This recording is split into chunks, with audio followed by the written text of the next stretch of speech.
Hi అండి. అందరూ ఎలా ఉన్నారు? ఇప్పుడైతే పిల్లల కోసం సింపుల్‌గా జంతికలైతే చేసుకుందాము. నార్మల్‌గా జంతికలు చేయాలంటే పెద్ద హడావిడిగా చేస్తారు. కానీ ఏమీ లేకుండా సింపుల్‌గా ఒక ఇంగ్రీడియంట్ అయితే చేసేసుకుందాం చూడండి. 1/2 కేజీ శనగపిండిలో ఉప్పు, కారం ఇంకా చికెన్ మసాలా వేసి దాంట్లోనే 2 స్పూన్ల వాము కూడా వేసి దీన్నైతే కొంచెం కొంచెం వాటర్ వేసుకుంటూ చపాతీ పిండికైతే మెత్తగా ఉండేలా ఈ పిండినైతే కలుపుకోవాలి.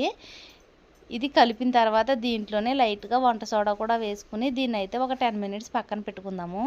ఇది పక్కన పెట్టి ఈలోపైతే ఆయిల్‌ని హీట్ చేద్దాము. ఆయిల్ హీట్ అయ్యేలోపు ఈ పిండి కొంచెం ఒక 10 మినిట్స్ పక్కన పెట్టాం కాబట్టి మనకి క్రిస్పీగా వస్తాయన్నమాట జంతికలైతేని. చాలా సింపుల్‌గా చేయొచ్చు. దీంట్లో బియ్యం పిండి వేయకండి. బియ్యం పిండి వేయటం కంటే ఇలా సింపుల్‌గా ఉత్తి శనగపిండితో చేసుకుంటేనే జంతికలు బాగుంటాయి. బియ్యం పిండి వేస్తే అంతగా బాగోవు.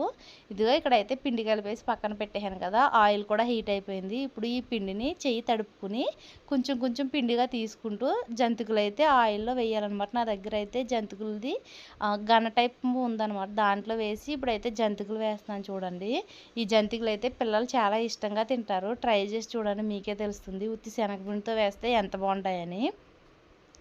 ఇప్పుడైతే దీంట్లో జంతికలు వేసేస్తున్నాను కదా! ఇవి నేను మామూలుగా ముక్కల కింద చేసేస్తాం కాబట్టి సింగిల్ సింగిల్‌గా వేయకుండా ఒకటే పెద్ద జంతిక వేసేసి దాన్ని అయితే ఇరగ్గొడతాననమాట.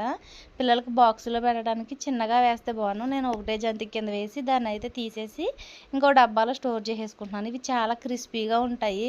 ఇప్పుడు మనకి బయట కుర్కురేలు అవి తింటారు కదా! వాటిలా అనిపిస్తాయి ఇవి తినేటప్పుడు కూడాని. పిల్లలైతే చాలా ఇష్టంగా తింటారు. ఒకసారి అయితే ట్రై చేసి చూడండి. ఇంగో లాస్ట్‌కి వచ్చేసాయి ఇంక జంతికలన్నీని 1 బై 1 వేసుకుంటూ ఈ సైజ్ జంతికలు నాకైతే ఒక 6 జంతికలో 8 వచ్చాయి మొత్తం అన్నీ కూడాని. ఇవన్నీ కూడా ఒక డబ్బాలో స్టోర్ చేసి పెడితే పిల్లలకి స్కూల్‌కి వెళ్ళేటప్పుడు బాక్స్‌లో పెడతాకైతే బాగుంటాయి.